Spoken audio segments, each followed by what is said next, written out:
وہ ایک بچہ آیا نا اپنی ماں کے لیے لباس لینے کے لیے، اور پہلے وہ گیا اپنے چچا کے پاس، اس کی ماں بیوہ تھی اور اس کا لباس پھٹ گیا تھا، اور وہ اپنے چچا کے پاس گیا تو اس نے دتکار دیا۔ ماں نے اس کو روکا تھا بیٹا نہ جانا، لیکن اس نے کہا کہ تیرے بدن کے اوپر جو لباس ہے وہ بھی پھٹ گیا ہے اور جگہ جگہ سے جسم جھلک رہا ہے، تو میں اپنے چچا سے آپ کے لیے لباس لے کے آتا ہوں۔ پھر جو رویہ اس نے اختیار کیا تو واپس روتا ہوا آ رہا تھا، تو کسی نے راستے نے پوچھا کہ کیا ماجرا ہوا؟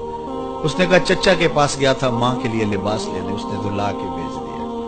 اللہ اکبر۔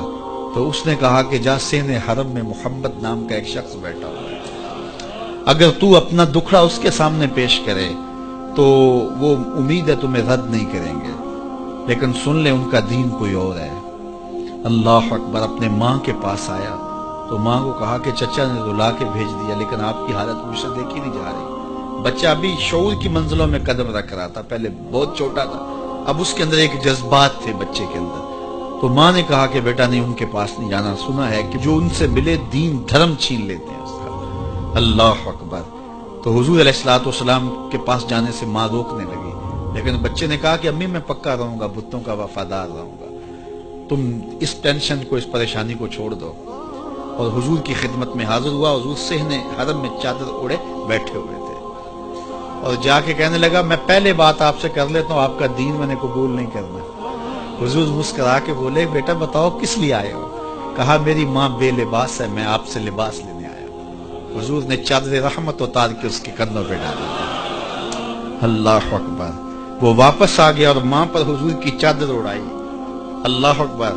اور ماں نے کہا کہ بیٹے اس نے اپنا دین تو نہیں تجھے دیا؟ کہا نہ، میں نے پہلے کہہ دیا تھا تیرے دین نہیں مانوں گا۔ ماں کہنے لگی پتر اس کا دین ماننا چاہیے، یہ جس نے رحمت کی چادر ہمارے سر پہ ڈال دی۔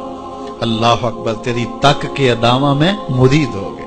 اس بوڑھی عورت کا قصہ بھی آپ نہیں بھول سکتے، جو گھر کا سامان باندھ کے اپنے دروازے پہ بیٹھی ہوئی تھی، اور اس نے سنا تھا مکے میں ایک جادوگر آیا ہے جسے ملتا ہے اس کا دین چھین لیتا ہے، کہیں ایسا نہ ہو کہ کہیں اس سے ملاقات ہو جائے اور وہ دین ہی میرا چھین لے، مجھے شہر چھوڑ دینا چاہیے۔ گھر کے تھڑے کے اوپر سامان باندھ کے بیٹھی ہے۔